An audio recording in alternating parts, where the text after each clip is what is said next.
বিজয়নগরের পাইকপাড়ায় আমাদের একটা মাহফিল হয়েছিল। আমি বিশেষ বক্তা ছিলাম, উনি প্রধান বক্তা ছিলেন। তা আমি 9টায় মাইক ধরার কথা, আমি ঠিক 9টায় গেছি। তো উনি তার আগে আরেক মাহফিল আছে বলে স্টেজে বসা ছিল। তা আমার স্টেজে উঠাই দিয়েছে, ওনারা নামাইয়ে নিয়ে গেছে। এখানে কি আমার কোনো দোষ আছে? তা আমি এটা আলোচনা করে আমি নামছি। নামার পরে আমি ফেসবুকে একটা ভিডিওতেই দেখছি উনি মানে আমাকে নিয়ে সমালোচনা করছে যে আমার আম্মা অসুস্থ হইলে আমি আমার মার অসুস্থ ফালাই ওয়াজ আছে কি লেগে। আমি এটা শুধু ওনাকে আমি পার্সোনাল বলছি, বাজান আপনারা তো কল দিয়ে আপনি ধরেন না কেন? উনি আমার বলছে যে ওয়াজ মাহফিলে থাকি তো ঘুম থাকে এই জন্য ধরি না। বলতে আমি বলছি আপনি তো আমার আম্মার, আমি যে আমার আম্মা অসুস্থ বলছি আপনি সমালোচনা করছেন, আলম হয়ে তো এটা কর।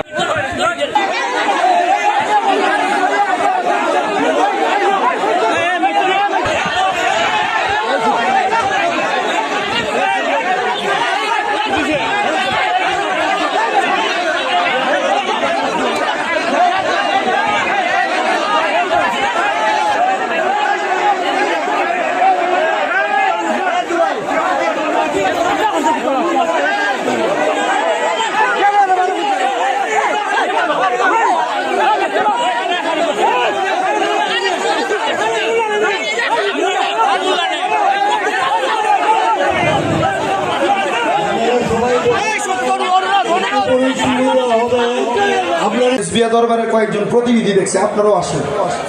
কারণ এক আব্দুর রহমান রেজভির জন্য আপনারা পুরো রেজভিয়া দরবারে বদনাম করেন না।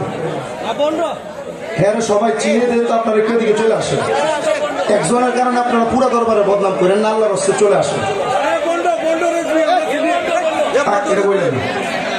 আপনারা সবাই চলে আসেন, রেজভিয়া দরবারে যারা আছেন আপনারাও আসেন।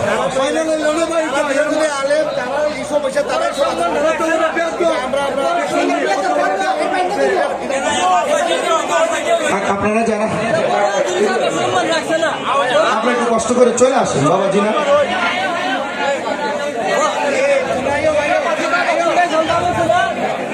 আপনারা কষ্ট করে চলে আসেন, কষ্ট করে চলে আসেন সবাই। আমার আম্মা যে 1 বছর অসুস্থ এটা বলছিলাম যে আপনারা শুনছিলেন তো। গত কয়েকদিন আগে বিজয়নগরের পাইকপাড়ায় আমাদের একটা মাহফিল হয়েছিল। আমি বিশেষ বক্তা ছিলাম, উনি প্রধান বক্তা ছিলেন। তা আমি 9টায় মাইক ধরার কথা, আমি ঠিক 9টায় গেছি। তো উনি তার আগে আরেক মাহফিল আছে বলে স্টেজে বসা ছিল। তা আমার স্টেজে উঠাই দিয়েছে, ওনারা নামাইয়ে নিয়ে গেছে। এখানে কি আমার কোনো দোষ আছে? তা আমি এটা আলোচনা করে আমি নামছি। নামার পরে আমি ফেসবুকে একটা ভিডিওতেই দেখছি উনি মানে আমাকে নিয়ে সমালোচনা করছে যে আমার আম্মা অসুস্থ হইলে আমি আমার মার অসুস্থ ফালাই ওয়াজ আছে কি লেগে।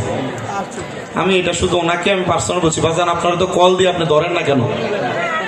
উনি আমার বলছে যে ওয়াজ মাহফিলে থাকি তো ঘুম থাকে এই জন্য ধরি না। বলতে আমি বলছি আপনি তো আমার আম্মার, আমি যে আমার আম্মা অসুস্থ বলছি আপনি সমালোচনা করছেন, আলম হয়ে তো এটা করা ঠিক না। এটা বলাতেই উনি চল লাগিয়ে দিচ্ছে। আসলে আমরা যারা এখানে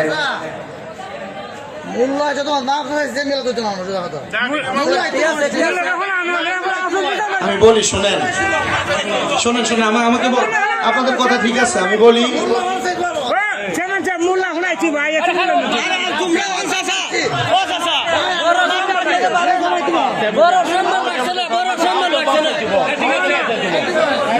আপনি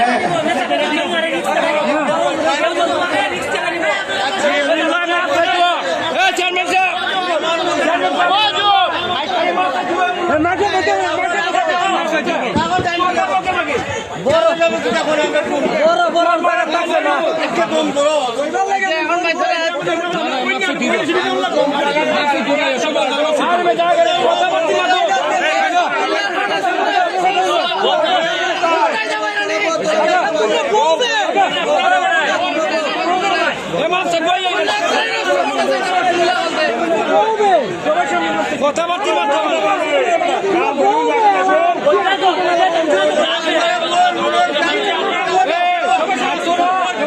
চেয়ারম্যান সাহেব কিনা বলুন